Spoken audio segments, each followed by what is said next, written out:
You, Dr. Lindsley. I see you there.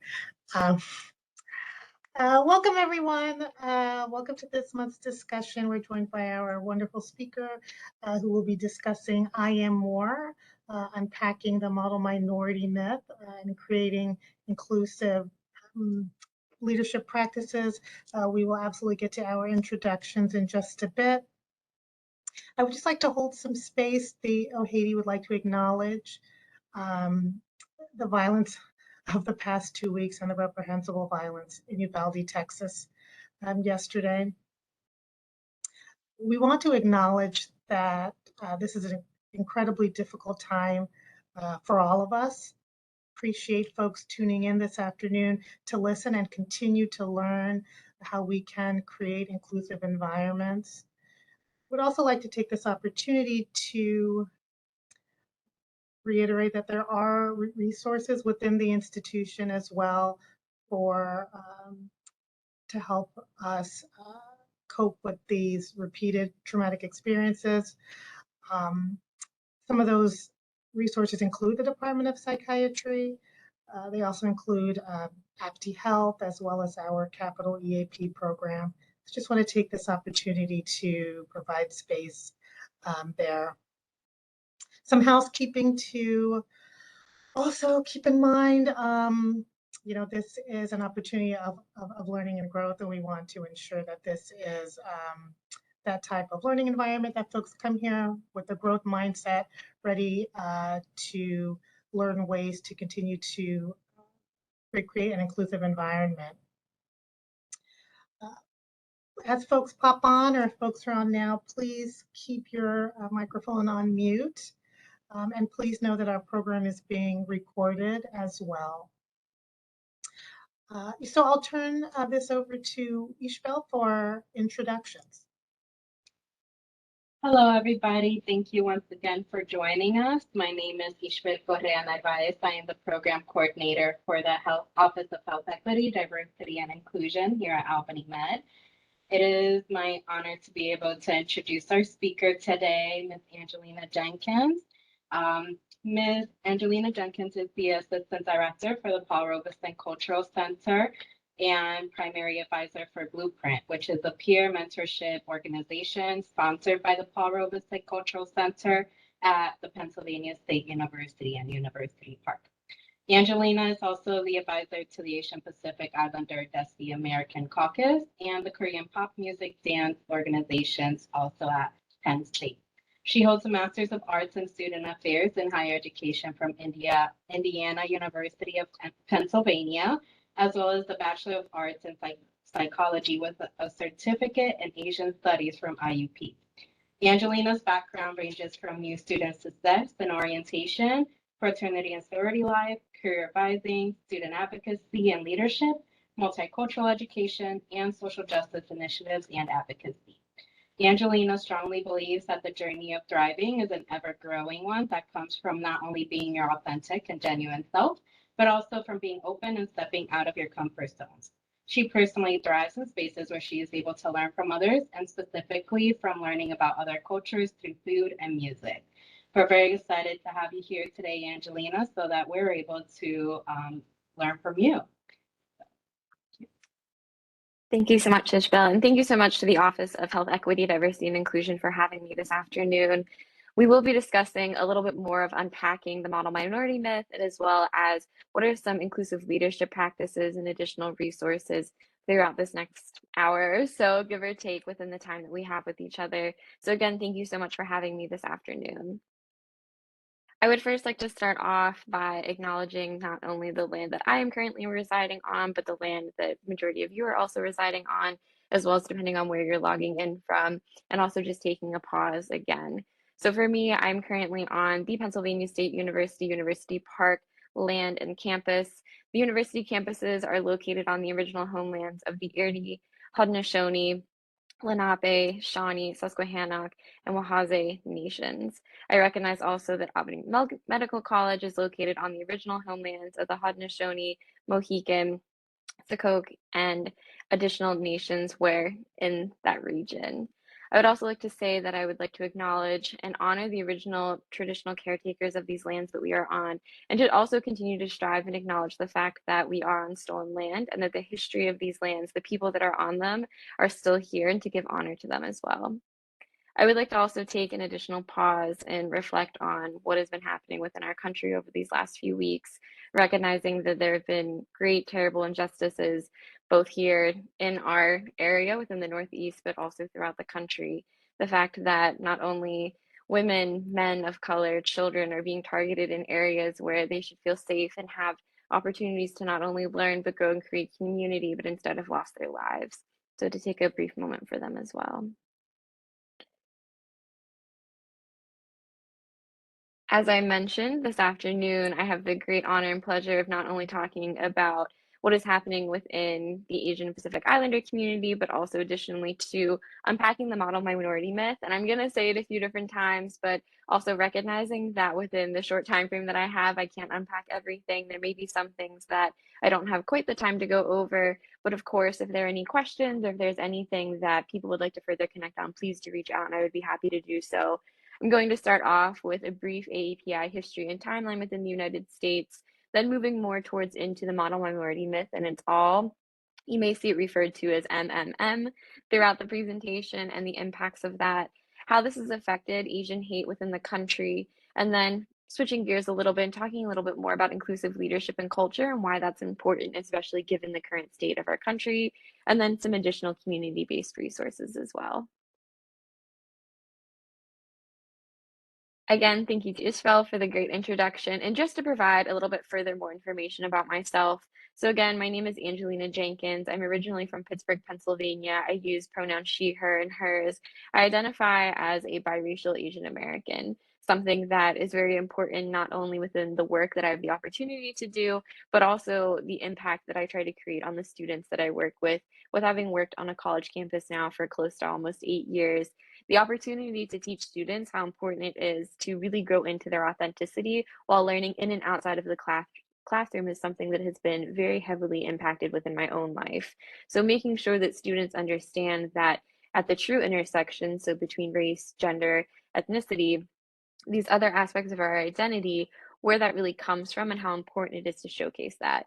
Representation is very important to not only those that are growing up within themselves, but for those that have come into themselves as well within their adult life. As Ishbel mentioned, I graduated from the Indiana University of Pennsylvania, also known as IUP, about an hour outside of Pittsburgh, PA, making sure that within my studies, I really learned and understood what it meant to help people. I had thought for a very long time that I wanted to be either a psychiatrist or a counselor, but within my studies and then pursuing my master's degree, I learned that the impact of helping others can come in a lot of different ways. And my passion point of making sure that people can learn what it really means to thrive, both within themselves and within their communities, is where accumulation of a lot of my work has come from. I am the assistant director of the Paul Robeson Cultural Center at Penn State and have the amazing opportunity to work with a great different population of students, both in their learning in the classroom, outside of the classroom, identity, academic, social, and cultural exploration. This is something that within my own work of learning what it means to be a biracial Asian American here within the United States, but also globally, is where a lot of that understanding and impact comes from.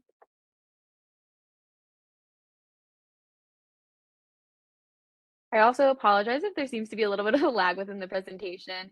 With my virtual setup, I have my webcam and then my additional screen. So if there seems to be a little bit of a lag and a pause, I'm just waiting to make sure that it all comes up. So as I mentioned, the history and the unpacking of the model minority myth today is not going to be completely all-encompassing. There may be some things that I don't have quite enough time to touch on, but I do want to make sure that these highlights of what's happening here within our country, within the history of the United States, when it comes to celebrating Asian American and Pacific Islanders here, does get to be touched upon. So again, not fully encompassing of the full history. However, within the resources that I'll be providing later, you can then click and go through a lot more of an encompassing timeline of AAPI history within the United States. But I do want to start with history first before I fully move on to the model minority myth, recognizing that there are key points that have happened within the history here that today very much we're still seeing happening. So to first start off, in 1587, we had our first group of Asian origin migrants coming from the Philippines. known as the Luzonians, they were part of a Spanish trading and colonization party that arrived about 33 years before the Plymouth Pilgrims and the colonization that happened there in Plymouth. So recognizing that our history starts very much early on within the American history and in the history within North America, much more than is really talked about. Moving forward a little bit more in time, and some of the aspects that are bolded between those that are not bolded are just meant to represent a little bit of key points that have happened within history that can still be represented today. So in 1875, we have something known as the Page Act. Both the Page Act and the Chinese Exclusion Act are two things that most often than not are not taught within secondary education for young people to learn about where these first acts of Asian discrimination and Asian hate come from. So the Page Act of 1875 prohibited the entry of particularly East Asian women. However, throughout history, we find that it does not matter if you are East Asian, Southeast Asian, the complete clumping of a large diaspora of people continues to happen throughout history and negatively affects those across the whole diaspora. But this prohibited the entry of East Asian women, specifically Chinese women, through the idea that Asian women were seen as a sexual threat, something that has continued to be shown within our history, and especially today, especially with the constant massacres of Asian women across our country. This really was the first restrictive federal immigration law put into place, and one that then we see later within history as well. Jumping forward a little bit, we see the Chinese Exclusionary Act of 1882. This first suspended particularly Chinese immigration within the West Coast for about 10 years or so and declared that they were ineligible for naturalization. The idea that they could really have this opportunity to be a part of the United States and part of the community and culture that was being created here. In the midst of all of that, though, we see that a smallpox outbreak, along with still a bubonic plague outbreak, was being forced upon San Francisco Chinese migrants that were living within the state of California at that time, and recognizing that they were the true threat of what was happening in terms of a health crisis within the West Coast, something that, again, reflected within the COVID-19 pandemic. Moving forward a little bit and trying to also put some moments of celebration for the community, we find that in 1885, we have two women, uh, the second ethnically Chinese woman to receive a degree from a US institution, and the first ethnically Indian woman to do the same, both from the Women's Medical College in Pennsylvania. At that time, education, much like it still is today, institutions of higher education were not created for people of color. They were not created for those that were not meant to have this higher opportunity to learn and to have the privilege of education. So to have these moments celebrated throughout history, and one that unfortunately has been challenged across, where we see the Students for Fair Admission Incorporated versus the President and Fellows of Harvard College and the discrimination against Asian Americans when it comes to the admissions process, but also the equal and fair opportunity at access to education. We then have the unfortunate aspects of war throughout our history, which continue to displace not only those that were affected within it. So here in the United States, we call it the Korean War. On the Korean Peninsula, it's known as the Fatherland Liberation War, or the 625, which within Korean history, furthermore, shows the fact that when coming within the United States, these opportunities to learn and being displaced and pitted against other communities of color when trying to work towards a unification has really shown within that history as well. We see the Vietnam War, the American War, as something that negatively impacted not only those from Vietnamese ethnicities and from heritage, but really across the whole diaspora as well, and how these acts of war within not even our own lands have negatively affected the Asian Pacific Islander community across history. We move forward a little bit further within history, and we see in 1982 the murder of Vincent Chin has happened, who was a 27-year-old worker who was beaten to death by two white auto workers, reportedly for the fact that within his Japanese ethnicity was the reason why they were unemployed within their own work within California. However, as history then uncovered, Chin was actually Chinese American, and his murder really then brought together Asians and Asian Americans across the United States to fight for justice. What it truly meant to have meaningful justice and organizing this across different ethnicities in the diaspora to truly work for social justice. In 2001, we saw an incredible increase of hate incidents against MESA, or also known as Middle Eastern and South Asian or Southeast Asian, living in the United States as a due to 9/11. what that then looked like in propelling forward truly this misunderstanding, but also this incredible hate and injustice towards those communities within a greater impact within the world. And recognizing that even today, within 2020 and now in 2022, COVID-19 and an impact of the history throughout the world, an impact within this own country, how that has looked like in terms of Asian hate, but also how this stems from the idea of the model minority myth.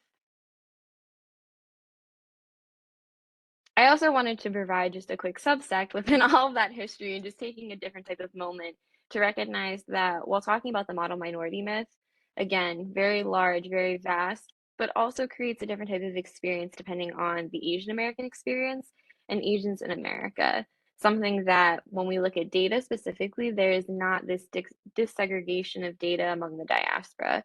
There are over 2,000 Asian languages, over 100 ethnicities within the United States alone from the diaspora, coming from 48 Asian countries. So when we look at this data and we try to determine how does the model minority myth affect not only just Asians in America and Asian Americans, but truly the community of color within the United States, trying to look at it through a numbers point of view can really determine, okay, where is it that this is happening and how is this further impacting negatively all Asians in America, both Asian Americans and immigrant Asians as well.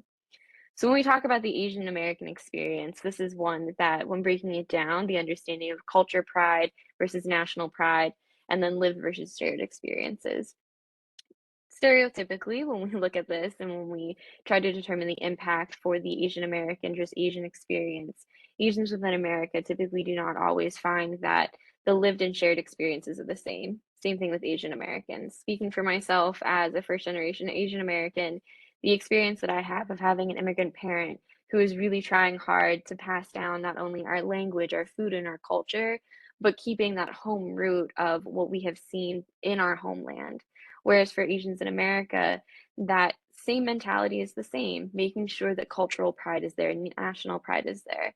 However, not having the experience of growing up within the United States, constantly being othered, having that model minority myth pushed on you, the experience of living in the United States is a little bit different in terms of understanding that American synonymously can mean white globally and abroad. Whereas American here, growing up within the United States, understanding what it means to be American and having that national pride along with the cultural pride. So when we see the data broke down, it can be very different depending on what exactly we're looking like, especially when we look at regions. The Asian experience, the Asian American experience within the United States for someone living on the East Coast is incredibly different as it is on the West Coast. Furthermore, when we think about education for those and really learning and unlearning and unpacking what it means to be Asian American, living in communities that are not reflective of our shared experiences or even our traditional experiences can further displace those that are truly learning and what it means to be affected by these practices of white supremacy and privilege. So to provide that more, I now would like to talk about what really can be broken down within the model minority myth and how it is stemming within Asian hate, but also what that's looking like across all communities as a whole.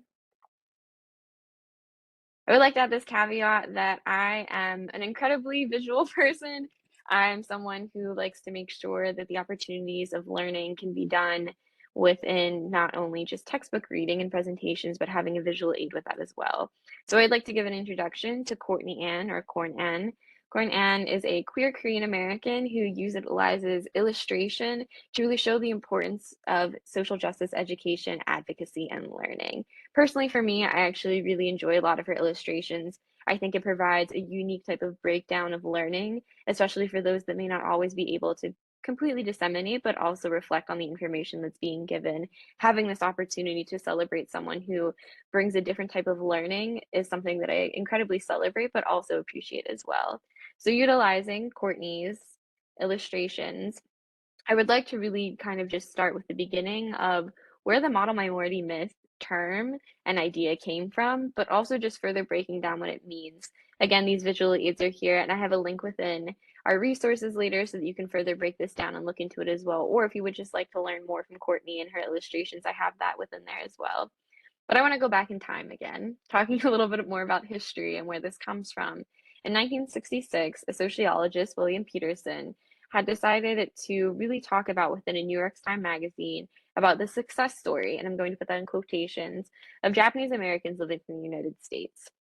given the viewpoint of that time, coming from not only the Korean War, the Vietnam War, and World War II, really looking into how Japanese Americans, despite facing racism and discrimination due to World War II, were achieving success in a way that other disadvantaged groups were not.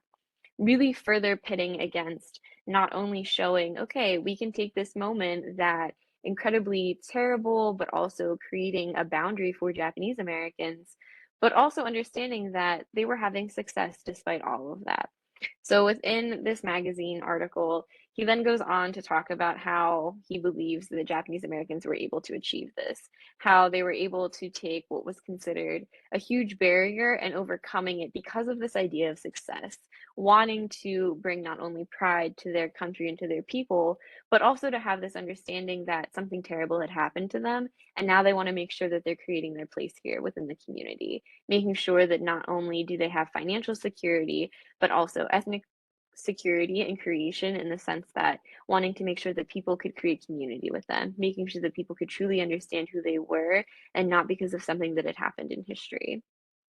So, despite all of this, facing racism and discrimination and achieving not only financial success, primarily financial success, but also community success, whether it would be within businesses, the religion, creating this opportunity for themselves that was not being seen in other minority groups. And so, therefore, Peterson decided to come up with this thought of the difference between problem minorities, successful minorities, and how to overcome what he considered discriminatory success. This is where we first see the term model minority myth really come from. This idea that there are problem minorities, meaning Black and Brown communities, Black and Brown people, and what that looked like in terms of what was happening in their community within the United States, how they were displacing others, the violence, the crime, without recognizing the fact that within history and even in today, those were coming from the majority white, creating those issues, creating this displacement, creating this sense of not only just alienation, but othering, then utilizing what was happening in a subsect because of an outcome not created by them to then create that success and to create that further barrier. When we talk about the idea of the model minority myth, it also has to be recognized that even within today, while yes, this is a negative effect on the Asian and Asian American community, it then further creates the narrative of anti-Blackness. That is something that I will mention many times throughout my conversation this afternoon in unpacking the model minority myth. Yes, it incredibly negatively affects Asian Americans and Pacific Islanders, but it is still rooted in anti-Blackness. It is still something that is used to create this narrative that those that are coming from what, again, Peterson called problem minorities or problem groups are not worthy, and they have not created this sense of belonging or even a sense of security within the community. So when we break it down, I really like how Anne has really broadened the idea, but also breaking it down into more bite-sized chunks. So looking at these four different aspects of the model minority myth, it is creating the false idea that Asian Americans have universal socioeconomic success compared to other races. So this idea that they're just naturally good at things. And I'm going to further talk about macro microaggressions in a moment, but stereotypically you would hear they're just naturally good at math. They're just naturally good at the sciences. They just come from money. They're always timid or submissive, or they have more relaxed features. They're just better at creating values. They're just better at creating families. Creating this false idea that they already are successful and that our community is already successful without really understanding that the diaspora within the Asian community is huge. Globally, it is huge. What happens within these different subsects is what is impacting the community. It invalidates the enduring and hardships that Asian and Pacific Islanders face, perpetuating the racist monolithic stereotypes. Any stereotype that you could typically think of when it comes to the Asian and Asian American experience is one that would fit within this idea of the model minority myth, and unpacking that. So really understanding that given everything that can happen, so when we think about education, for example, it erases the treatment of those that do not come from more socioeconomic advantage backgrounds. It is created as an excuse to not provide not only financial aid, educational aid, community aid to these community groups because of this blatant statement that they come from privilege already. Thinking about in terms of emotional support or emotional aid, And I'll move forward about healthcare in a moment. But because of this idea that all Asian Americans, no matter the ethnic group, no matter the background, they do not suffer from mental wellness, for example, that support is not given to them because of this idea of the model minority myth.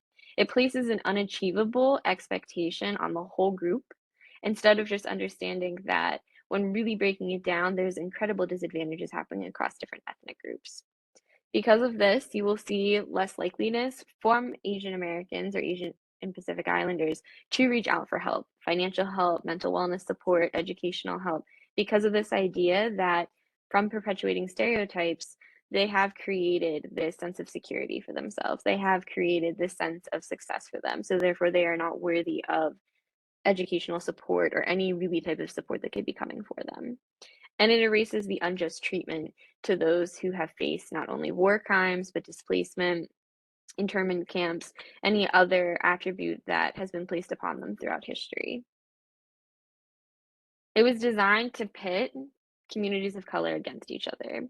Particularly, we see this happening between the Black community and the Asian community here within the United States.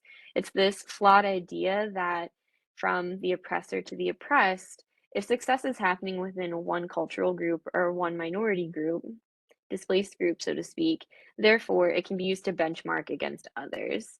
We see it happen particularly a lot within the financial sector, but also just within communities without additional support.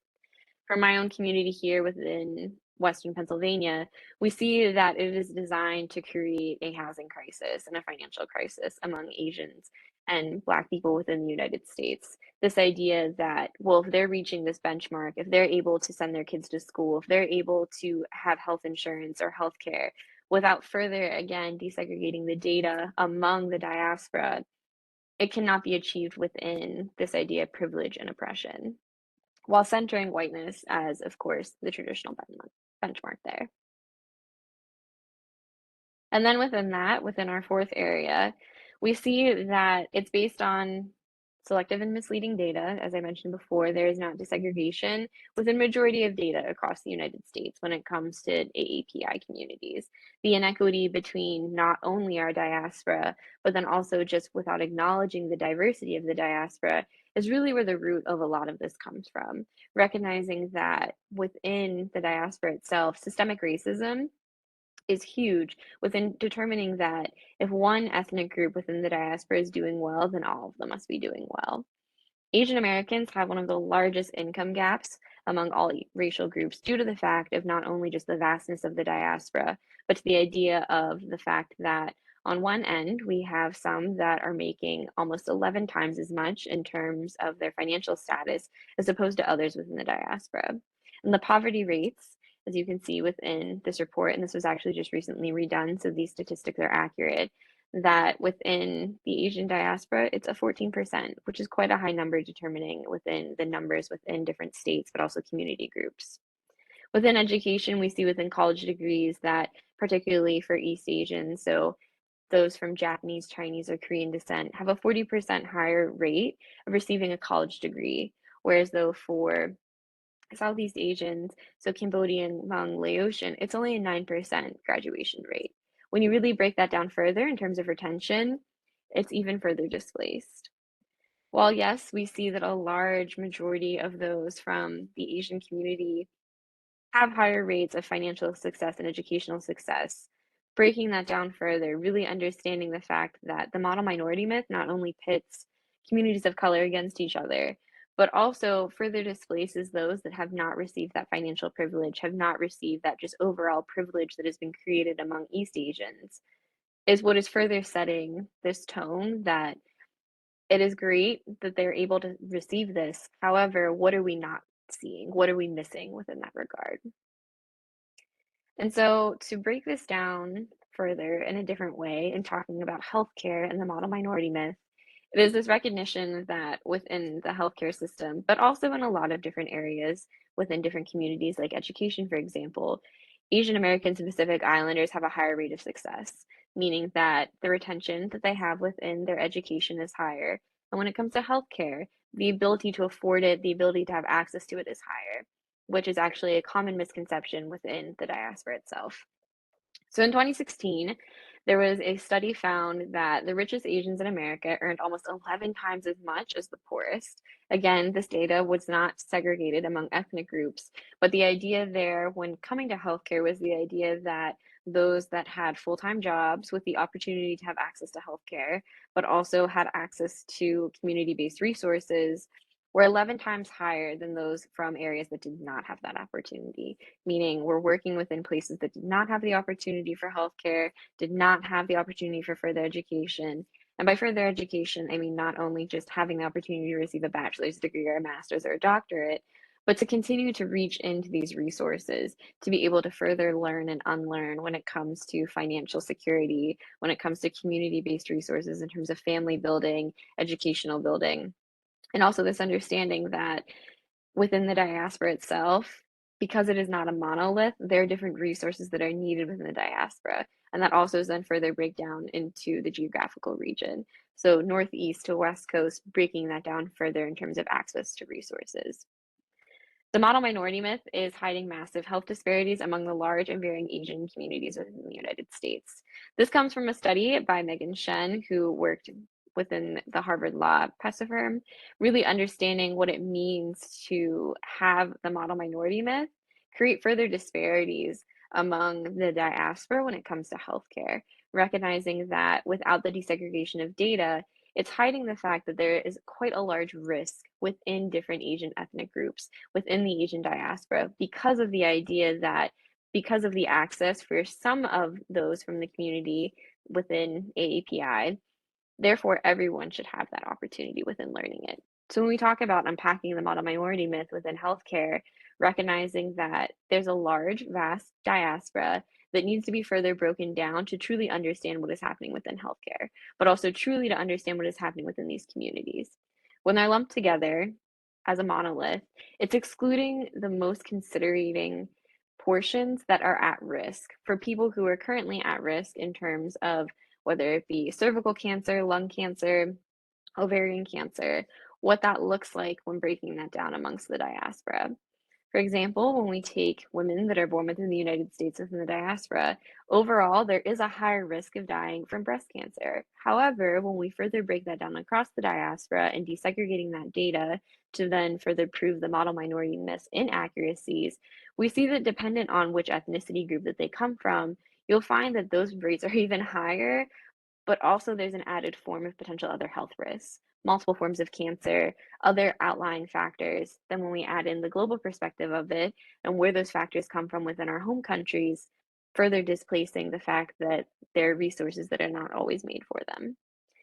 The health disparities then extend to even lower rates of engaging in health behaviors such as having the resources to be screened, being able to have access to immunization, being able to have access about education when it comes to our health. We find that for those that are even further displaced in communities across the country within the diaspora, those are not offered to them. And when mixing in the idea that having community means not only just being within your own ethnic group, but truly living among others that may not necessarily look like us, but have similar shared experiences, that access and those resources are even further lost because of this idea that within these communities, they are not worthy of having access to that. So when we think about the model minority myth, unpacking that and what that looks like across different functional areas, healthcare, education, but also just within the United States, desegregating the data, but also truly understanding what it means to further break down this information and also further break down where this comes from.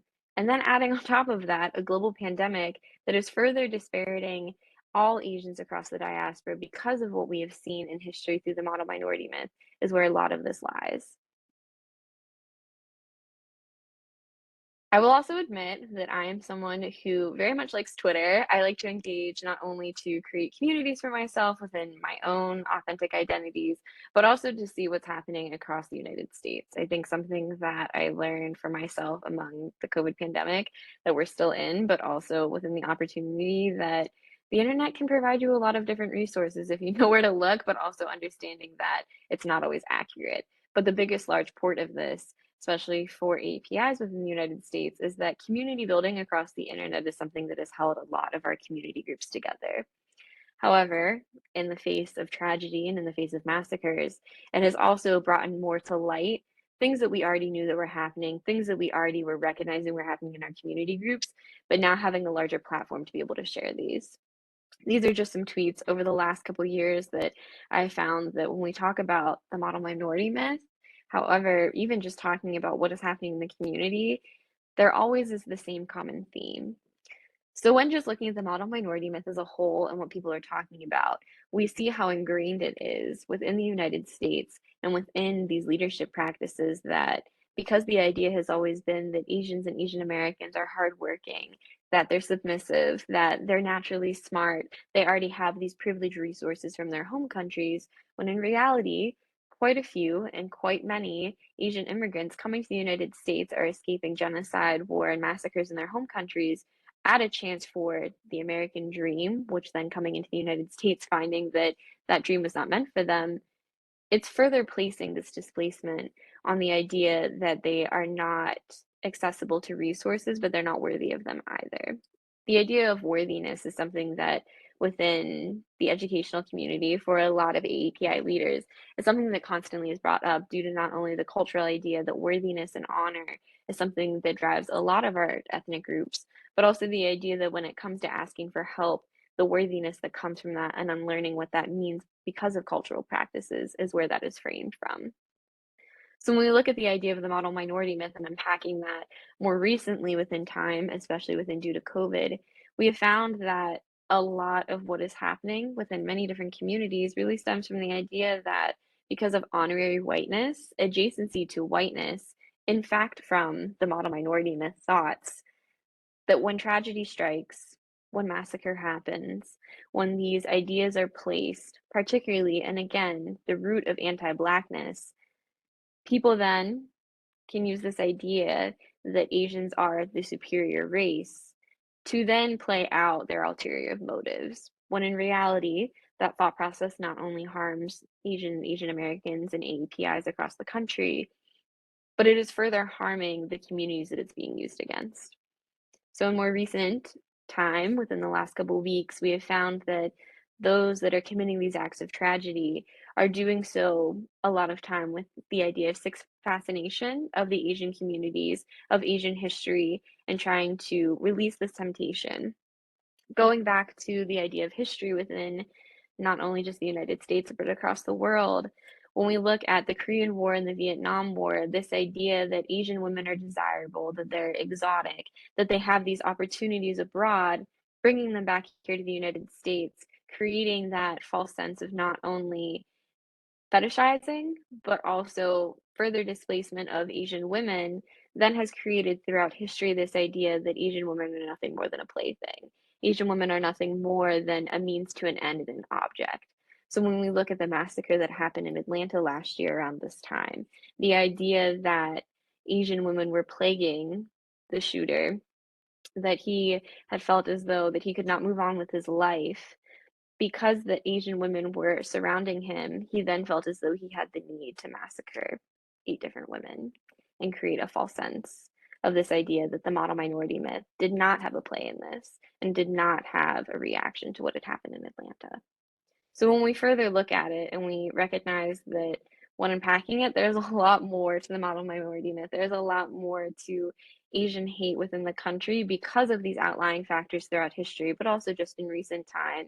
What I would like for everyone to take away from this idea of unpacking it, it's the idea that because of this thought of honorary whiteness, of adjacency to whiteness, Asians privilege from the idea of what is the superiority when it comes to minority groups, to the superiority that they can be then praised and celebrated when the reality is that the model minority myth is just further displacing the whole diaspora as a whole. There is no one that wins within this idea.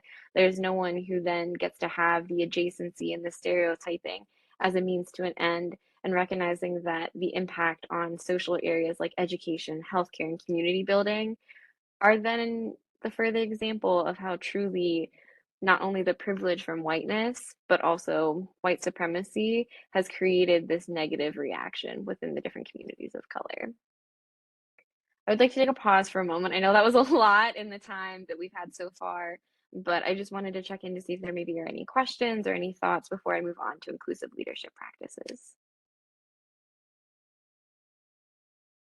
Hi, I do have a comment and a question. Thank you for joining us and sharing your this great information. I'm just honored that you would have I'm honored that OHEDI has invited you here. I tried to send it out to my team so some of them can join and some of them have. I'm delighted to see them here. I do want to ask you a question because as I think through and learn more about the issues of a monolith, I think Black Americans are facing the same thing. You know, you have Black Americans who are from Nigeria or the African continent or the Caribbean, and their experience are very different from that of ADOS, American descendants of slavery, who experienced chattel slavery. And now we see a lot of advancements from those groups in leadership, and the ADOS group is being left behind a bit. And so I like how you tease out that there are different people, different cultures who are being impacted by our biases and our racism in different ways and aren't afforded the opportunity to excel as we think they should be. My question to you is, how do we support each other? How do we not isolate and silo in our experiences and support each other through the work that we have to do? Absolutely. Thank you so much for your question. And that is something that it's very interesting within the work that I get to do here at Penn State, but also just the work that I've been able to do within higher education is something that is the base foundation of all of the work that we get to do. Something that I always try to tell my students is, while that person may not necessarily look like you, but is from the community of color here, inherently, we all experience the same thing. We all experience the disadvantages of white supremacy and privilege and just blatant racism. Learning what that means though, and having this opportunity, and within inclusive leadership practices that I'll talk about in a moment, I have that within there. Having the openness to learn from others, having this openness to not only learn and unlearn our own history, but the history of those around us is really how we can create community building. I will always celebrate and give praise to those who particularly and more honestly did not look like me when I was growing up as a young Asian American within an extremely predominantly white community, but I will always celebrate and thank the Black women who I had the opportunity to share space with that really taught me what it meant to be my most authentic self, who really taught me how to learn and unlearn, and therefore gave me the incredible knowledge of their backgrounds, of their histories, of their community groups, so that I then could really understand what that meant. So something that I try to impart to everyone is just having that openness to learn, having that openness to learn from others. A lot of our shared experiences, when we really get down to it, are the same. So when we think about what's happening across different diasporas, when it comes to the question that you had asked, it can be hard to break that down. I know even for me, even now, and I constantly tell people I don't know everything. I definitely don't have all of the knowledge or those best practices, and I'm still learning as well. But the best thing that we can do is celebrate that knowledge and really sit down with those that may not always look like us so that we can really further learn from them and build in those community practices as well.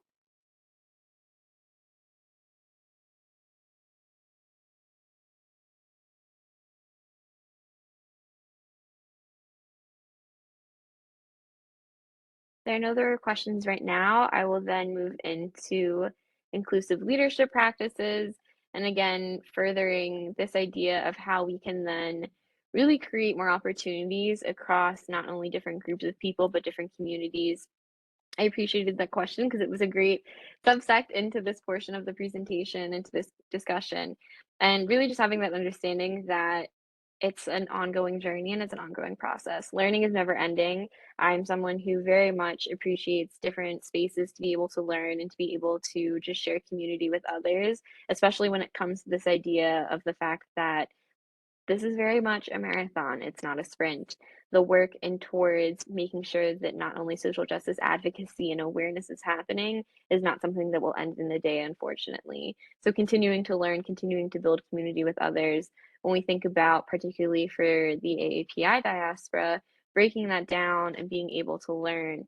It is something that I quite more often than not tell those that I have the opportunity to share space with, that there's so much to continue learning in, there's so much to continue growing in, but making sure that it's inclusive and having these inclusive practices is what makes the journey a lot easier.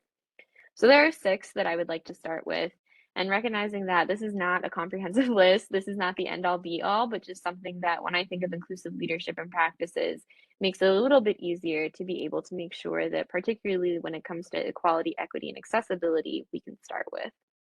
So I first want to start with the idea that equality means each individual or group of people is given the same resources and opportunities. Equity is recognizing that each person has different circumstances. They might not exactly need the same resource in the same way as someone else, but making sure that the approach is very provided to them in terms of their circumstances. And when it comes to accessibility within inclusive leadership, making sure that that access is the same across the board. Again, it may look differently in how someone obtains that, or it might be different in how they interpret it, but still providing that same resource, that same, I like to call it resource bag, to everyone, and just making sure that when we look at the individual or the group of people, depending on their circumstances, it's being allocated the same exact way across all of the boards. Recognizing that there needs to be a true commitment to DE&I, diversity, equity, and inclusion practices.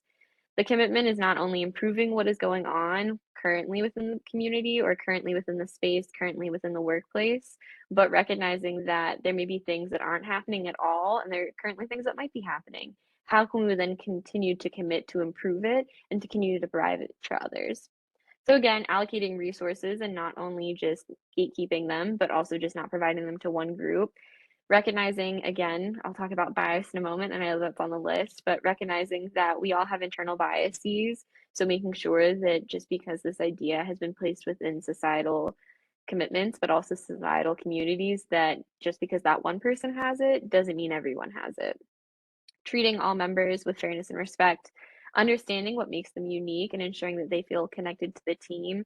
I didn't mention this, but belonging within the community is something that is very much been a part of not only cultural practices across different groups, but across different peoples. Creating that sense of belonging when it comes to commitment, creating that sense of acknowledgement and awareness that you are valuable and you are worthy of whatever it is that could be received of. And understanding that when working through obstacles, adapting to meet the needs of others when truly committing to DEI practices. Acknowledgement and feedback within inclusive leadership practices. So admitting when not only all of the answers are there, but also when all the answers aren't there.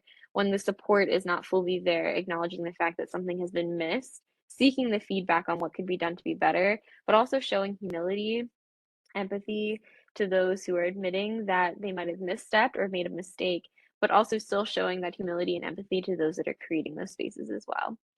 And challenging what is currently happening and calling out bias when we see it, which then leads into having that awareness for bias and also microaggressions, recognizing that everyone inherently has biases, everyone inherently has learned within their community, within those that they have shared space with as they are coming into their formative time, this already pre-concluded notion. Taking that step to unlearn what it means to have bias, taking that step to unlearn what it means to have these preconceived notions from others, and how do we grow from it. So understanding that, such as implicit stereotyping, group thinking, confirmation bias, how do you then unlearn that to create more of an inclusive environment? Thinking about for the Asian Pacific Islander Heritage Month, something that I have been doing within my own work, but also within the community that I get to share, having this understanding that just because of what we see in pop culture right now, particularly as someone who is from Korean descent, recognizing that just because someone sees something in K-pop or someone sees something in a K-drama doesn't mean that all Korean people are like that. Doesn't mean all Korean people have that shared same group thought processes or that group think, but instead breaking down what that means and asking informed but also appropriate questions.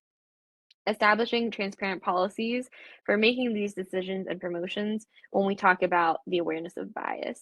Again, going back to this idea that we may see a large subset of the diaspora may have that privilege to resources, but taking that step back and recognizing, okay, we need to make a decision that is equitable, quality-based, and accessible to the whole diaspora. And when we think of microaggressions and macroaggressions, bringing awareness to that, challenging them and unlearning them, when we think about microaggressions, these are remarks, questions or just actions that are painful because they have something to do with that person within that group that is being discriminated against when it comes to stereotyping. Macroaggressions, very similar to microaggressions, is a more blatant act of racism that is towards everyone of that race or everyone of that gender group. So when we think about within COVID-19 and within the current pandemic that we're still in, an act of a microaggression would be saying that everyone within the Asian diaspora is the reason why we have COVID. Everyone that comes from Asian descent is the reason why COVID has been an issue within the country. That blatant act of racism towards a whole group is where the microaggression comes from. Same thoughts as a microaggression, but more on that macro level. Building cultural intelligence when creating inclusive leadership practices. So creating this cross-cultural learning among teams that stems from not only those that are working on the ground, so maybe more facing to face with students, patients, educators, but also those that are working in leadership, creating this opportunity of cross-cultural learning for everyone that's on the team, for everyone that has the opportunity to do so. So valuing cultural differences and seeking opportunities to learn about other cultures, making sure though that that education, that knowledge sharing, that opportunity for others to learn isn't coming directly from that person who is from that ethnic group. So not just like how we've seen a lot of different business practices, not saying that the person who's from that specific racial or ethnic group is the most informed person, so therefore they have to be the one to teach others, but instead having this awareness for everyone in the group, making sure that value of the sharing of ideas is happening from everyone and not just putting the responsibility on one person. Developing an awareness of how cultural stereotypes can really influence expectations. When we think about the Asian diaspora, the common stereotype that always comes up with is that, oh, well, they must be really good at math or they must be really good at the sciences. But instead, recognizing how that has been quite a harmful stereotype across generations of students or just generations of people. Within my work, I have the opportunity to also help students within their academic thriving. And more often than not, when I get to work with students within the Asian diaspora, we hear this idea that when they don't want to be engineers, when they don't want to be on the pre-med track, when they don't want to be within the STEM, they find more often than not that that disappointment from advisors and from those that have already created that cultural stereotype that that is what they're predestined for, more often than not hurts them within their mental wellness, more often than not also hurts them within their career choices.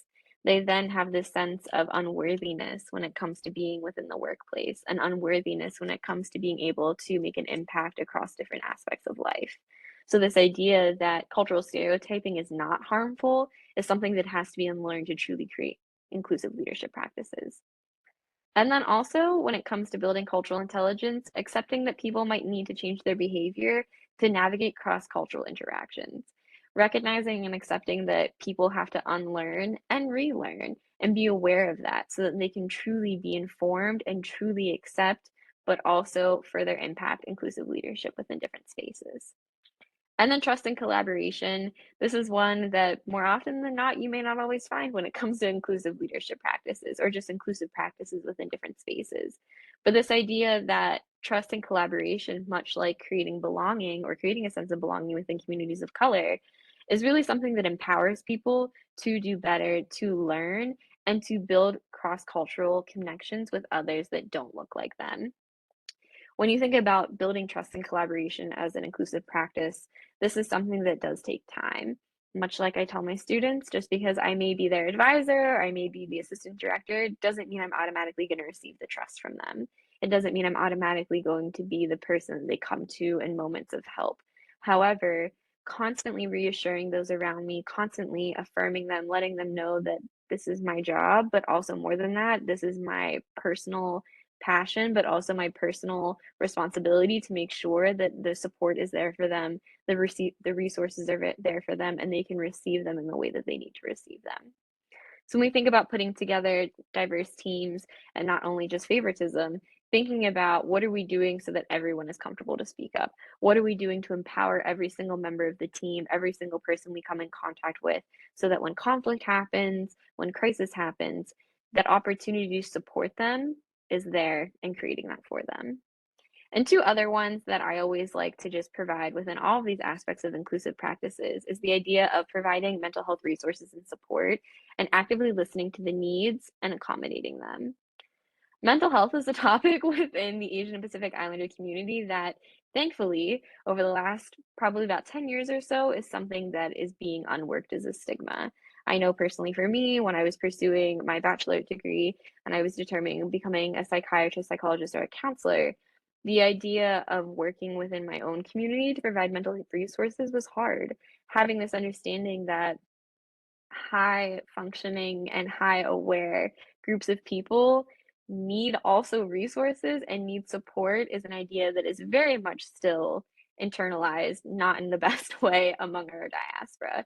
So breaking down that thought that again, help and resources and the opportunity for support can be given at any level to anyone very much has to be included as an inclusive practice, very much has to be constantly affirmed and recognizing that if you need to talk, if you need the support, if you need help, it is there for you.